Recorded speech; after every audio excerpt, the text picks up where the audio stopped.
Good morning students. तो आपकी online classes फिर से स्टार्ट हो चुकी हैं। तो हम बात करेंगे बीएससी पार्ट थर्ड फिजिक्स। तो इसमें हम सबसे पहले देखेंगे कि पेपर कितने हैं। सबसे अपना जो पहला वाला पेपर है वो क्वांटम मैकेनिक्स एंड स्पेक्ट्रोस्कोपी, ठीक है, थोड़ा सा। और जो दूसरा अपना पेपर है वो कौन सा है, न्यूक्लियर एंड पार्टिकल फिजिक्स। और जो थर्ड पेपर अपना वो कौन सा है, सॉलिड स्टेट फिजिक्स, ठीक है। तो ये तीन पेपर हैं जो तुम सबको, यानी कि जो बीएससी पार्ट थर्ड में है फिजिक्स में, तुम लोगों को ये तीन पेपर पढ़ने पड़ेंगे, ठीक है। तो इनमें से देखते हैं कि ये जो अपना थ्योरेटिकल बेस है,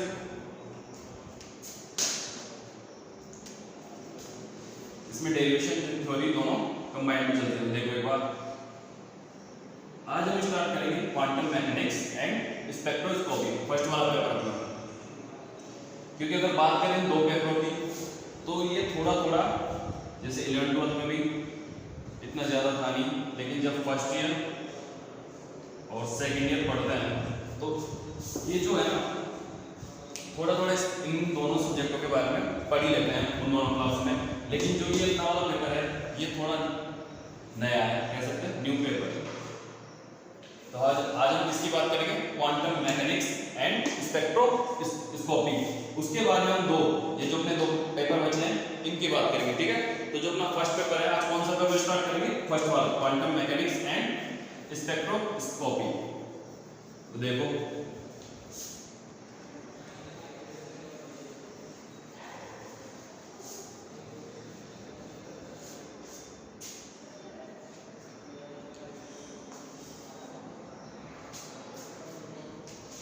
यहां पे लिख देता हूं मैं क्वांटम।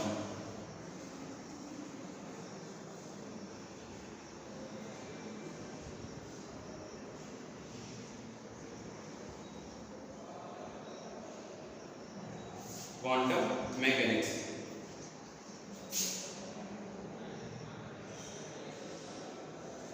अब बात करें क्वांटम मैकेनिक्स की। तो देखो सबसे पहले कि क्वांटम मैकेनिक्स तो फिजिक्स है नहीं, इससे पहले भी फिजिक्स चलती थी, ठीक है। तो क्वांटम मैकेनिक्स की जरूरत क्यों पड़ी, ठीक है। तो देखो क्वांटम मैकेनिक्स की जरूरत क्यों पड़ी, तो देखते हैं। बात करते हैं 19वीं सेंचुरी, यानी कि 19वीं सदी की बात करते हैं। 19वीं सदी में यह तय कर दिया गया था कि संपूर्ण ब्रह्मांड में जितनी भी भौतिक घटनाएं हैं उनको हम क्लासिकल मैकेनिक्स या चिरसम्मत भौतिकी की सहायता से हम सोल्व कर सकते हैं। और इसी टाइम कण और तरंग, इन दोनों को भी क्या कर लिया गया था, अलग अलग मान लिया गया था कि कण भी अलग और तरंग अलग है। कण की व्याख्या न्यूटन के नियमों के द्वारा की गई थी और तरंग की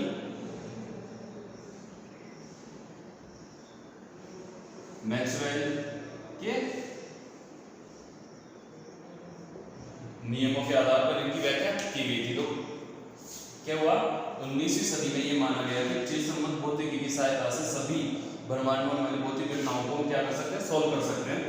और इसी टाइम पे कण और तरंग, इन दोनों को भी अलग अलग मान लिया गया था कि कण अलग है, तरंग अलग है। कण की व्याख्या न्यूटन के नियमों के अनुसार और तरंग की व्याख्या मैक्सवेल के नियमों के अनुसार। तो आप सोचोगे कि सर जब चिरसम्मत भौतिकी से ही सभी प्रकार के भौतिक की जो प्रॉब्लम्स थी उनका सॉल्यूशन हो रहा था, तो क्वांटम की जरूरत क्यों पड़ी, क्वांटम मैकेनिक्स क्यों आई, क्वांटम भौतिकी की क्यों जरूरत पड़ी, तो वो भी देखते हैं। 19वीं सदी, यानी कि अब बात करते हैं 19वीं से आगे आ जाएगी 20वीं शताब्दी। इनमें क्या होता है, जैसे आगे आते हैं तो क्या होता है, कुछ प्रॉब्लम्स होती है, जैसे कृष्णिका यानी कि ब्लैक बॉडी रिएक्शन, ठीक है, फोटो इलेक्ट्रिक इफेक्ट और पेयर प्रोडक्शन।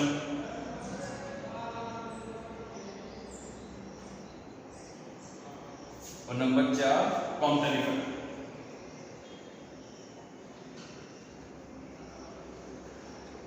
क्वांटम इफेक्ट और भी बाकी है, लेकिन मैंने ये कुछ ऐसी प्रॉब्लम्स आई जिनका सॉल्यूशन हम चिरसम्मत भौतिकी की अवधारणा के अनुसार नहीं कर सकते थे। क्या हुआ?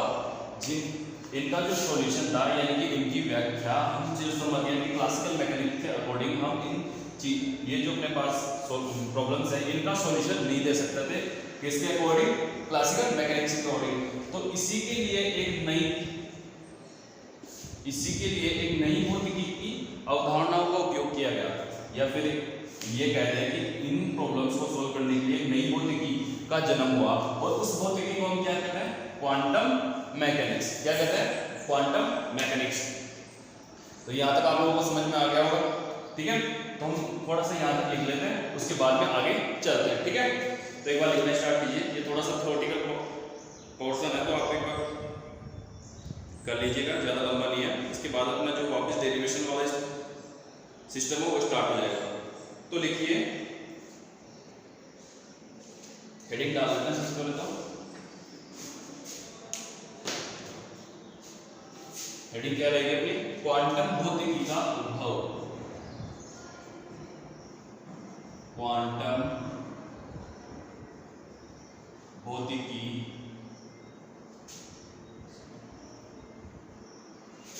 का उद्भव। क्वांटम भौतिकी का उद्भव। Development of quantum mechanics. Development of quantum mechanics. ये इंग्लिश में लिखना चाहते हो इंग्लिश में लिख सकते हो, ठीक है, इतना काफी है। ये अपना दायरा से उद्भव, नीचे की तरफ थोड़ा उद्भव, ठीक है। तो इसमें लिखना स्टार्ट कीजिए एक बार।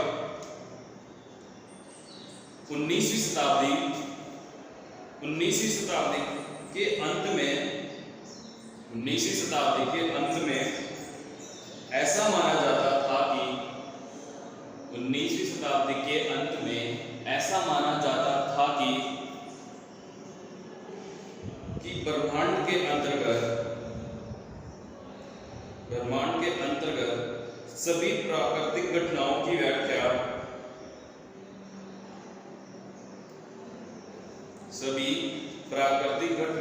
व्याख्या भौतिकीय अवधारणा के द्वारा संभव है। किसके द्वारा संभव है? भौतिकीय अवधारणा के द्वारा संभव है। और भौतिकीय अवधारणा के अंतर्गत कौन सी? चिरसम्मत भौतिकी के अंतर्गत। तो इसने क्या कहा कि 19वीं शताब्दी के अंत में यह माना जाता था कि संपूर्ण ब्रह्मांड के अंतर्गत जो भी प्राकृतिक घटनाएं हैं उनका जो सॉल्यूशन हम किसके द्वारा कर सकते हैं? भौतिकी की अवधारणाओं के द्वारा कर सकते हैं। और भौतिकी की अवधारणा सबसे पुरानी की आप बात करें तो कौन सी हो जाएगी? क्लासिकल मैकेनिक्स यानी कि चिरसम्मत भौतिकी, ठीक है। आगे लिखो, भौतिकीय अवधारणा के द्वारा संभव है क्योंकि इस समय कण और तरंग को अलग अलग या फिर लिख लें पृथक रूप में माना जाता था। पृथक रूप में माना जाता था। आगे लिखे, कण की प्रकृति की व्याख्या न्यूटन के नियमों के द्वारा की जाती थी।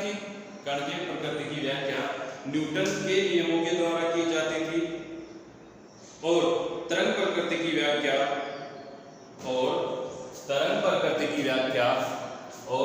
तरंग प्रकृति की व्याख्या मैक्सवेल के समीकरणों के द्वारा दी जाती थी। किसके द्वारा दी जाती थी? मैक्सवेल के समीकरणों के द्वारा दी जाती थी। मैक्सवेल के समीकरणों के द्वारा क्या दी जाती थी? इनकी व्याख्या दी जाती थी। अब आगे स्टार्ट करो अगले लाइन से। अगले लाइन से स्टार्ट करना है। लेकिन 20वीं शताब्दी के प्रारंभ में क्या कहा इसने?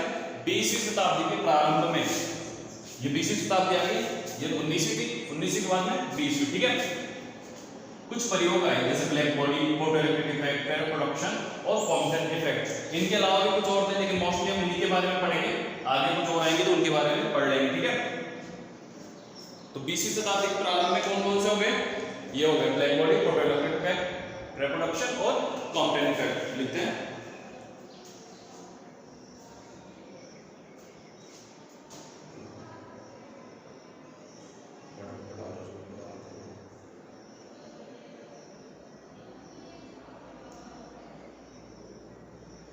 लेकिन 20वीं शताब्दी के प्रारंभ में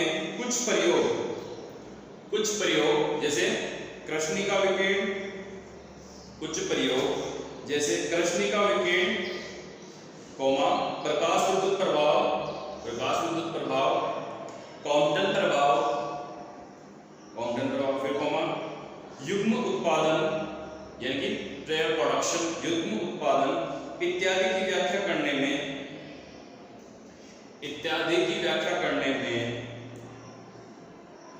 भौतिकी के नियम असमर्थ रहे। इत्यादि की व्याख्या करने में भौतिकी के नियम असमर्थ रहे या फिर असफल रहे। ठीक है, थोड़ी सी और लिख लो फिर डिस्कस करते हैं। इन प्रयोगों की व्याख्या करने के लिए भौतिकी में नई अवधारणाओं की आवश्यकता हुई। इन प्रयोगों की व्याख्या करने के लिए भौतिकी में नई अवधारणाओं की आवश्यकता हुई।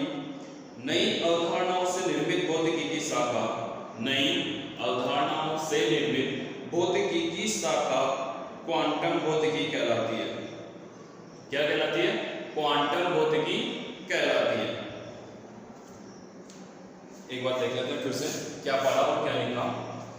हमने लिखा कि 19वीं शताब्दी के अंत में ये मान लिया गया था कि ब्रह्मांड में होने वाली सभी प्राकृतिक घटनाओं का जो अपने पास सॉल्यूशन है वो किससे कर सकते हैं? भौतिकी से। और भौतिकी में कौन सी? सिस्टम ऑफ भौतिकी। ठीक है, भौतिकी से कर सकते हैं। और इसी टाइम पे क्या मान लिया गया था कि कण और तरंग ये दोनों कैसे हैं? पृथक है। ठीक है, और कण की व्याख्या तो न्यूटन के नियमों के आधार से करते थे और तरंग की व्याख्या मैक्सवेल के नियमों के आधार पे या फिर मैक्सवेल के जो समीकरण थे उनके अकॉर्डिंग हम किसकी व्याख्या करते थे? तरंग की व्याख्या करते थे। लेकिन बट क्या हुआ? 20वीं शताब्दी के प्रारंभ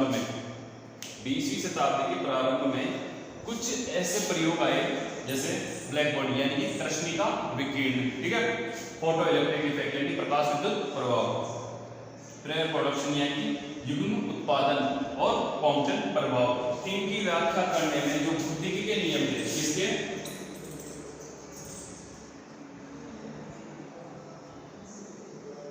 इनकी व्याख्या करने में कैसे थे? असमर्थ थे या असफल थे। तो इन्हीं जो प्रयोग थे जो ये भौतिकी के नियम क्या हुआ? असफल हुए इन प्रयोग की व्याख्या करने के लिए। तो क्या हुआ? भौतिकी की कुछ नई अवधारणाओं की क्या हुआ? नई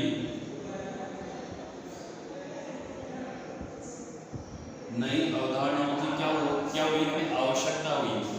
और जो भौतिकी की नई शाखा यानी कि नई अवधारणाओं से निर्मित शाखा क्या कहलाती है? अपनी क्वांटम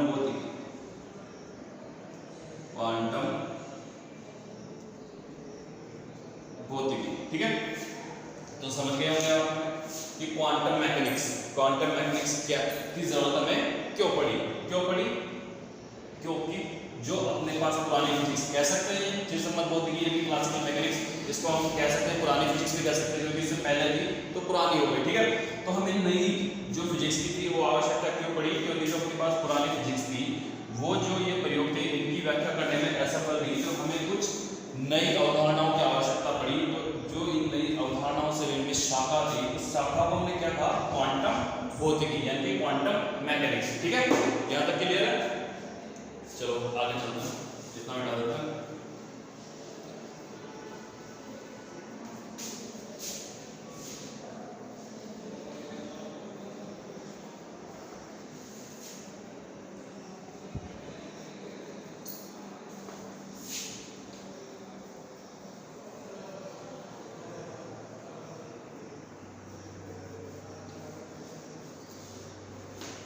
ठीक है, एक दो लाइन और लिख लीजिए। भौतिक विज्ञान की वह शाखा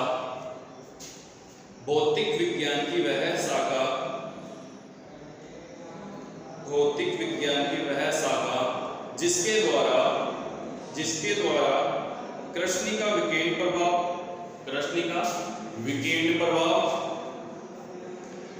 विद्युत प्रभाव, क्वांटम प्रभाव तथा युग्म उत्पादन की व्याख्या संभव नहीं हो चिरसम्मत भौतिकी कहलाती है। क्या कहा हमने? भौतिक विज्ञान की वह शाखा, भौतिक विज्ञान की वह शाखा, शॉर्ट में जो किसका? ब्लैक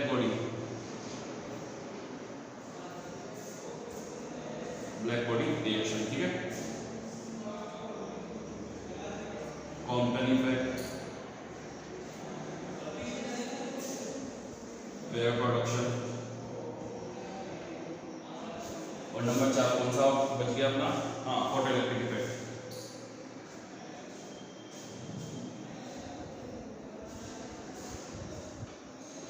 फोटोइलेक्ट्रिक इफेक्ट तो भौतिक विज्ञान की वह शाखा जो कृष्णिका विकिरण, प्रकाश विद्युत प्रभाव, युग्म उत्पादन और क्वांटम इफेक्ट की व्याख्या नहीं कर सके, कौन सी भौतिक विज्ञान कहलाती है?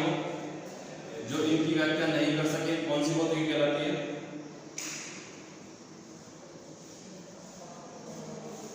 चिरसम्मत भौतिकी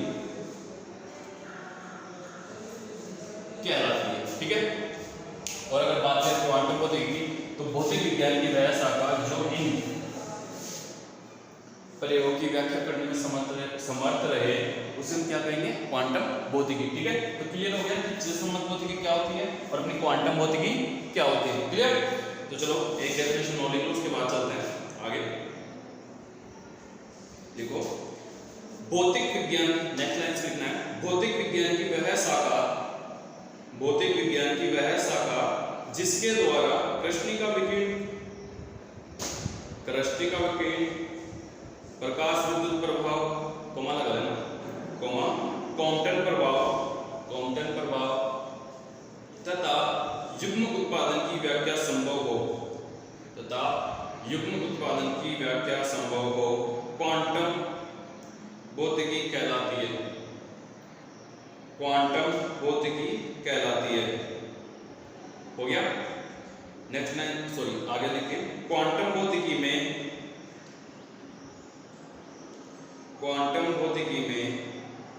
कण के आकार पर तरंग की तरंगदैर्घ्य प्रभावी होती है। क्या होती है? कण की तरंगदैर्घ्य प्रभावी होती है। मुख्यतः क्वांटम भौतिकी की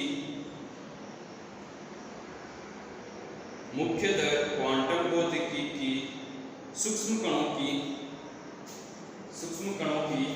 व्याख्या करने के लिए उचित भौतिकी की शाखा है। क्या है? उचित भौतिकी की शाखा है। क्या कह रहा है? इसका कहने का मतलब है भौतिक विज्ञान की वह शाखा जो इन प्रयोगों क्या करें? सफल, या फिर कहे कि इन प्रयोगों का सफल क्या बोलते हैं? का व्याख्या करें सफल तरीके से, यानी बिना किसी प्रॉब्लम के इन चारों जो अपने पास ये प्रयोग हैं इनकी व्याख्या कर दे तो भौतिक विज्ञान की शाखा क्या कहेंगे? क्वांटम भौतिकी, ठीक है। इसके अकॉर्डिंग इसमें जो कण की साइज होती है उस पर क्या प्रभाव होती है? तरंगदैर्घ्य। लेकिन अगर मोस्ट ऑफ द बात करें तो सूक्ष्म कणों के लिए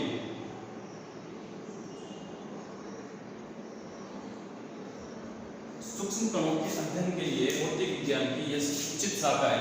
यानी कि अगर हम चाहें क्या बोलते हैं सूक्ष्म कणों की व्याख्या करने के लिए हम सबसे जो बोलते हैं कि सबसे सरल शाखा कौन सी है? Quantum physics. क्वांटम फिजिक्स के अकॉर्डिंग हम सूक्ष्म कणों की व्याख्या क्या कर सकते हैं? आसानी से कर सकते हैं, ठीक है। अब आगे चलते हैं।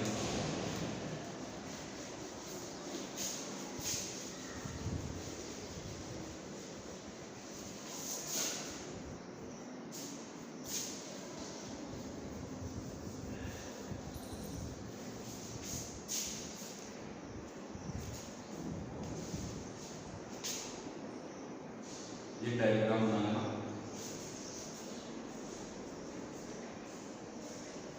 चिर संबंध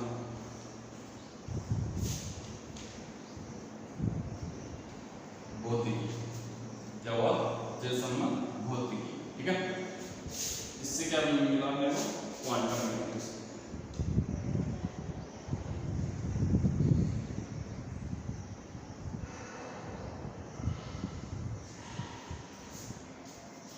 और एक चीज हो रहेगी जिसको हम बाद में पढ़ेंगे,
चिर संबंध भौतिकी, ठीक है।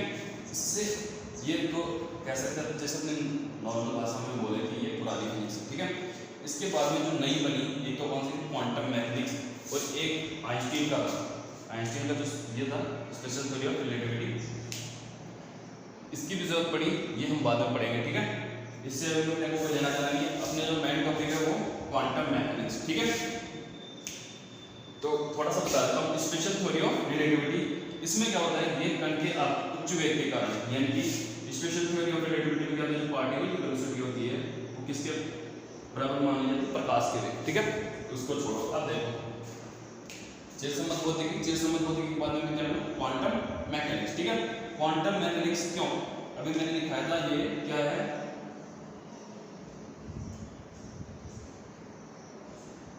सूक्ष्म कणों के अध्ययन के लिए अपने पास उचित भौतिकी है, यानी कि इसके द्वारा हम सूक्ष्म कणों का अध्ययन आसानी से कर सकते हैं। तो मैंने लिखा है फॉर स्मॉल पार्टिकल, यानी कि क्वांटम मैकेनिक्स के लिए स्मॉल पार्टिकल या फिर due to size of particle, ठीक है, कण के आकार के कारण, ठीक है। ये उतार लीजिए एक बार, फिर आगे चलते हैं।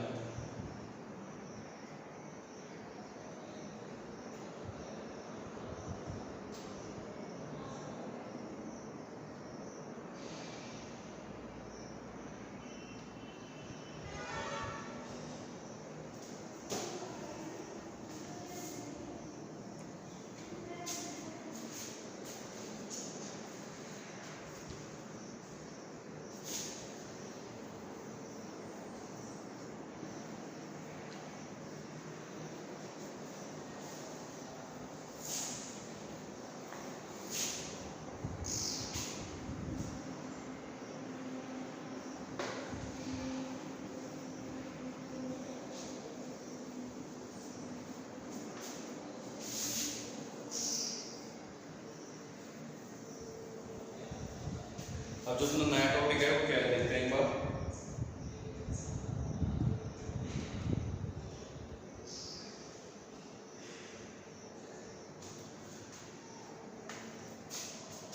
अब हम बात करेंगे ब्लैक बॉडी यानी कृष्णिका विकिरण।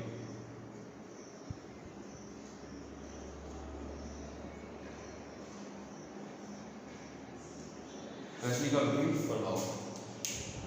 तो आगे चलो, इससे पहले बता देता हूँ करेंगे क्या। जैसे अपने पास क्या है, मैं चारों प्रभाव लिख देता हूँ एक बार फिर से, और उसके बाद में अपने डिस्कस करते हैं।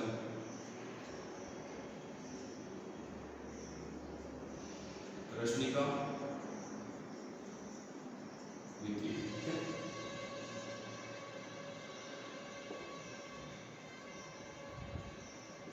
प्रकाश विद्युत, ठीक है।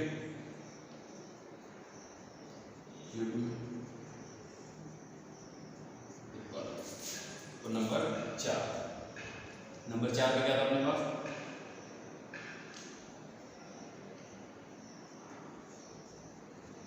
कॉम्पटन प्रभाव, ठीक है।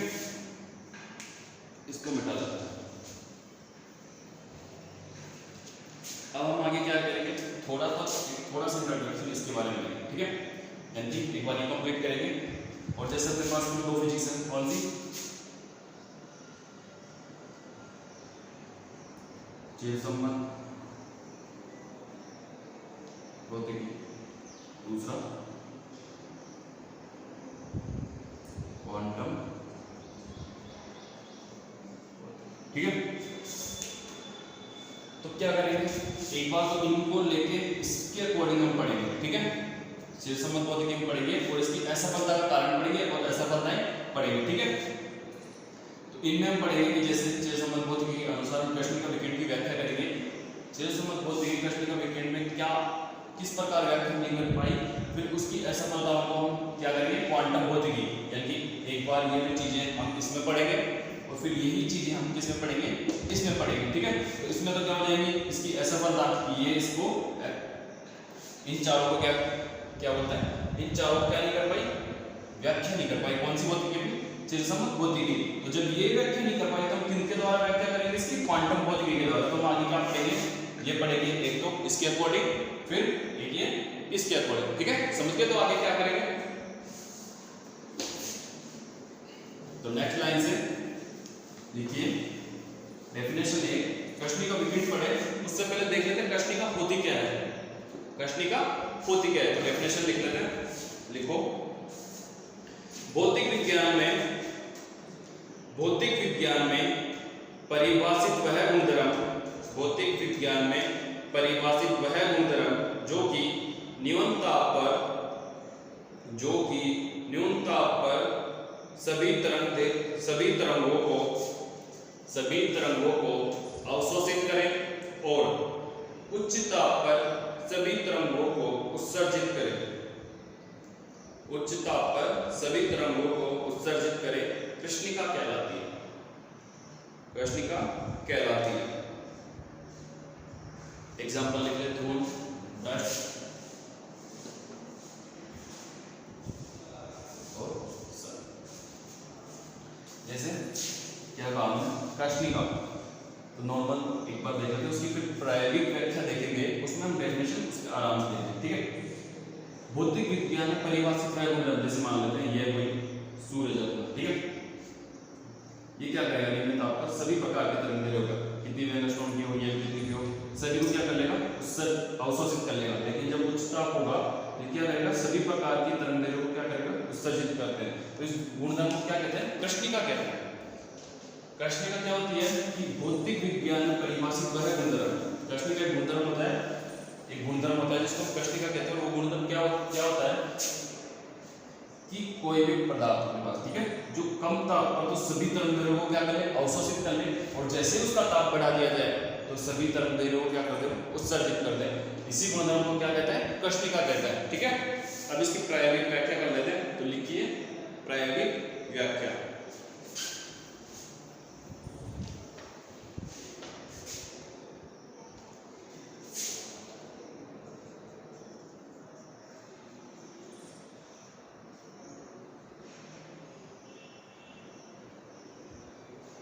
प्रायोगिक व्याख्या लिखिए, इसमें थोड़ा सा फिर समझाता हूँ एक बार, लिख लो, इसकी थ्योरी है थोड़ी सी तो लिख लो, उसके बाद में आगे चलते हैं। कृष्णिका प्रयोग को समझने के लिए एक पोर्टर की कल्पना करते हैं। कृष्णिका विकिरण को समझने के लिए एक पोर्टर की कल्पना करते हैं। पोर्टर के आंतरिक सतह को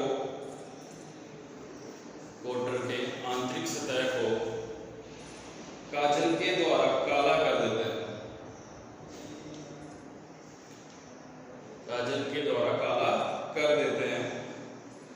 और इसमें एक छिद्र कर देते हैं। अब हम पोर्टर को ऊष्मीय ऊर्जा प्रदान करते हैं। क्या करते हैं? ऊष्मीय ऊर्जा प्रदान करते हैं। पोर्टर में उपस्थित इलेक्ट्रॉन ऊष्मीय ऊर्जा को अवशोषित करते हैं। पोर्टर में उपस्थित इलेक्ट्रॉन ऊष्मीय ऊर्जा को अवशोषित करते हैं और इसके पश्चात ये कंपन गति करने लगते हैं। क्या करते हैं? कंपन गति करने लगते हैं। इलेक्ट्रॉन की इस कंपन गति के कारण विद्युत चुंबकीय तरंग का संचरण हो जाता है।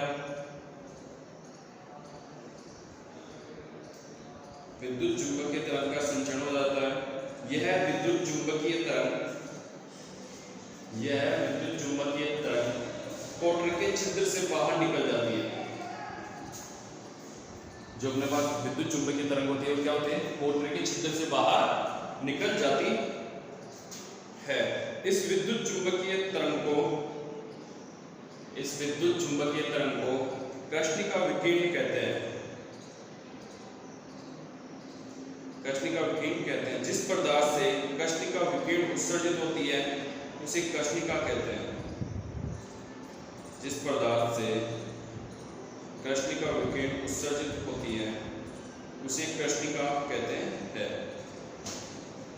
क्या कहा? ये लिख लिया। अब इस देखते हैं क्या लिखा हमने। फिर पोर्टल लेते हैं।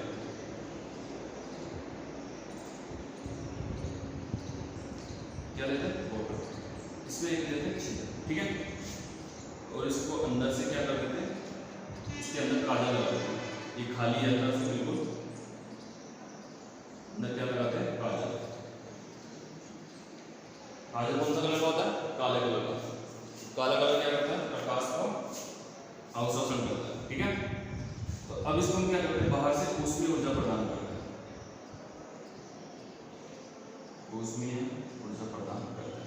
जिससे क्या होता है? इसके अंदर इलेक्ट्रॉन कंपन गति करते हैं जिससे विद्युत चुंबकीय तरंग का संचरण हो जाता है। वो क्या करती है? ऐसे ऐसे ऐसे ऐसे ऐसे यूं करते हुए बाहर निकल जाती है।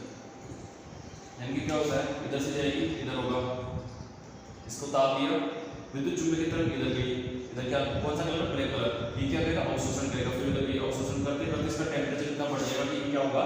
कि जो तरंग अपने पास, यानी कि बोल सकते हैं इसको कृष्णिका विकिरण, जो उत्सर्जित होती है उसको क्या बोलते हैं? कृष्णिका विकिरण। जिस पदार्थ से उत्सर्जित होती है उसको क्या बोलते हैं? कृष्णिका, ठीक है। तो क्या होगा? इसका नॉर्मल था, फिर हमने इसके क्या किया? उसमें ऊर्जा दी। उसमें ऊर्जा देने के पश्चात इसमें क्या होगा? जो इलेक्ट्रॉन थे वो क्या करते हैं? कंपन गति करते हैं, जिससे क्या होता है?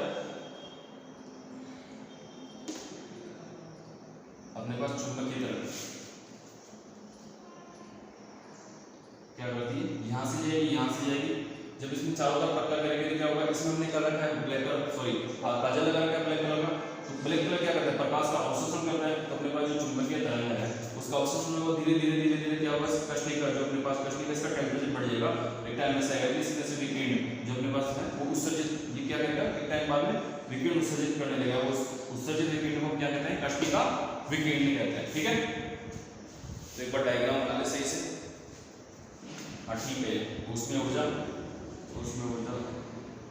ये कृष्णिका विकिरण, कृष्णिका उसमें ऊर्जा, ऊष्मीय ऊर्जा। ये डायग्राम याद रखना। ये ब्लैक कलर का काजल क्या है? काजल है ब्लैक कलर का। वैसे काजल ब्लैक कलर का याद है, व्हाइट तो मैंने कभी देखा नहीं।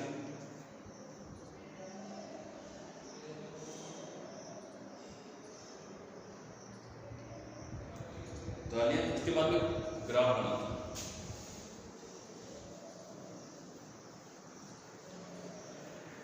एक ग्राफ बनाते हैं, आराम से बनाओ, ठीक है, साथ साथ बनाना।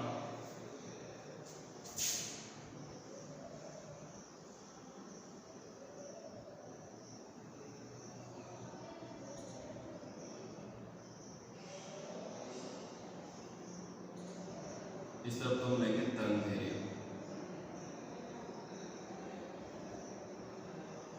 इस तरफ हो जाएगा स्पेक्ट्रम, उत्सर्जन, समता,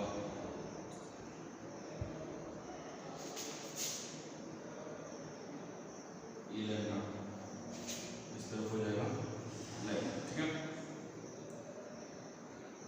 टेम्परेचर की बात करते हैं जैसे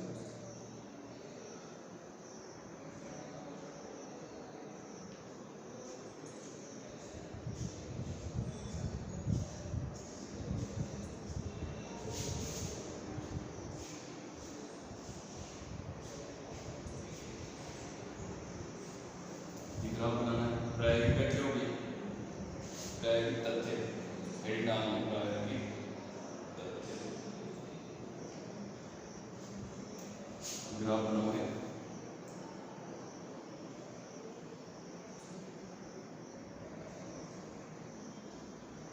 ठीक है। दूसरा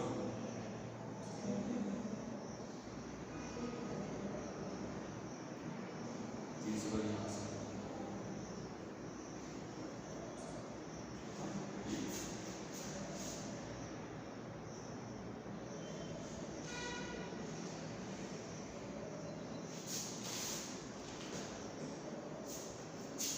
ग्राफ ठीक ही बना, मैं दोबारा सुना।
ये डायग्राम बना, इसको थोड़ा सा देखो, यहाँ पे देखो T1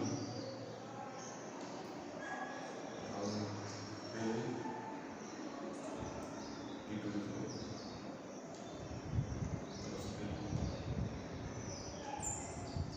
T3 देखो,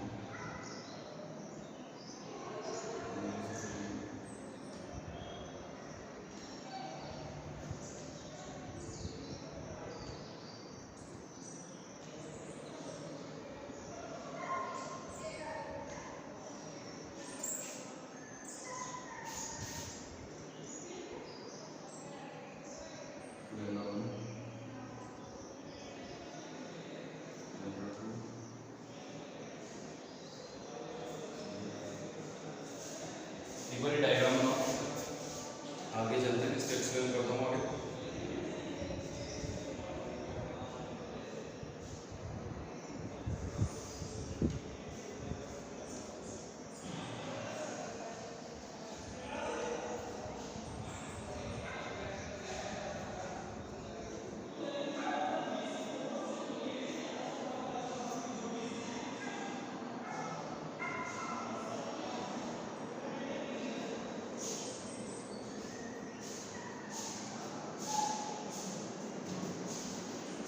डायग्राम बना लिया, इसी को कहते हैं कृष्णिका ऊर्जा विकिरणी कहते हैं। इस तरफ अपनी ऊर्जा, इस तरफ तरंग ले, तो इससे कुछ पता चलता है कि देखो एक बार देखो तरंग दैर्घ्य, ठीक है।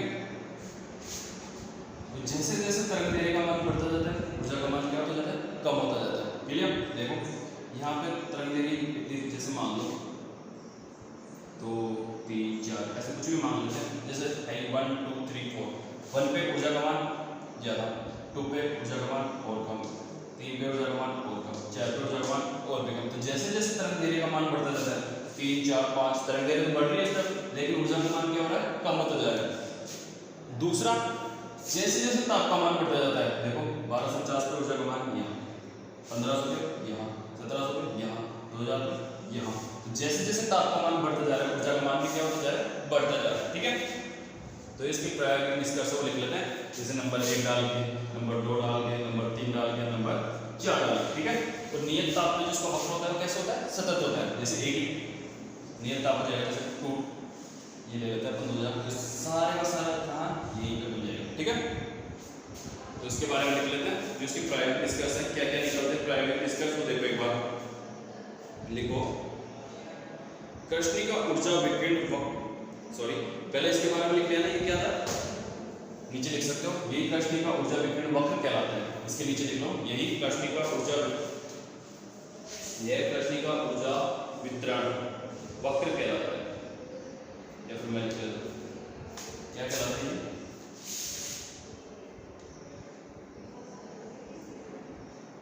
कृष्णिका ऊर्जा वितरण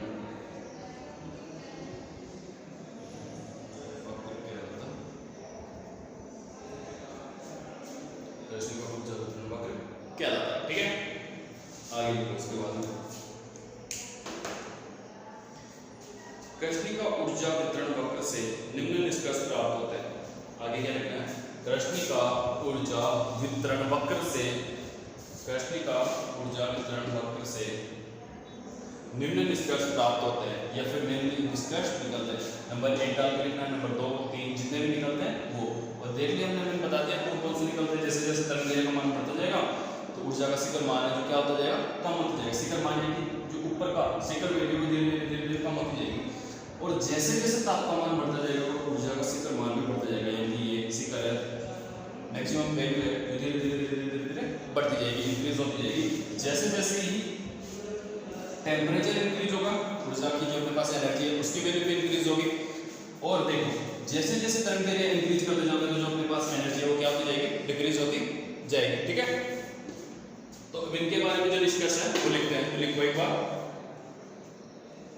कृष्णिका ऊर्जा वितरण वक्र में, कृष्णिका ऊर्जा वितरण वक्र में जैसे जैसे ताप का मान बढ़ता जाता है, जैसे जैसे ताप का मान बढ़ता जाता है वैसे वैसे ऊर्जा का शिखर मान भी बढ़ता जाता है, वैसे वैसे ऊर्जा का शिखर मान भी बढ़ता जाता है। और यही चीज हमने यहाँ लिखी है, देखो टेम्परेचर कितना है 1250, ऊर्जा का मान कहाँ रहेगा, यहाँ पे रहेगा। टेम्परेचर बढ़ा ऊर्जा बढ़ी, फिर ये टेम्परेचर बढ़ा ऊर्जा बढ़ी, और टेम्परेचर बढ़ा ऊर्जा कहाँ होगी, मैक्सिमम होगी। तो क्या कहा आपने, क्या लिखा पहला पॉइंट, कि जैसे जैसे टेम्परेचर को इंक्रीज करते हैं वैसे वैसे अपनी जो एनर्जी होती है वो क्या होती है, इंक्रीज होती जाती है, ठीक है।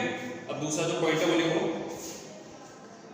कृष्णिका ऊर्जा वितरण वक्र, कृष्णिका ऊर्जा वितरण वक्र किसी नियत ताप के लिए एक सतत वक्र होता है, किसी नियत ताप के लिए एक सतत वक्र होता है, ठीक है। नंबर 3, इस वक्र में ऊर्जा का शिखर मान, इस वक्र में ऊर्जा का शिखर मान ताप की पंचम काल के समानुपाती होता है। क्या कारण है कि इस वक्र में ऊर्जा का शिखर मान ताप की पंचम काल के समानुपाती होता है, यानी कि E मैक्सिमम क्या होता है अपने पास, प्रोपोर्शनल टू T की पावर 4। ये हो गई नंबर 3, ठीक है। तो यहां तक सबका क्लियर है, ठीक है। तो यहां तक अगर किसी को कोई प्रॉब्लम हो तो आप एक बार कमेंट कर सकते हैं, मैं दोबारा से बता दूंगा, वरना वैसे मुझे लगता नहीं कि कोई बात रहेगी, क्योंकि सब कुछ तो मैंने क्लियर कर ही दिया। अगर फिर भी रह जाती है तो आप लोग कमेंट कर सकते हैं, ठीक है। आगे की हम फिर कल करते हैं।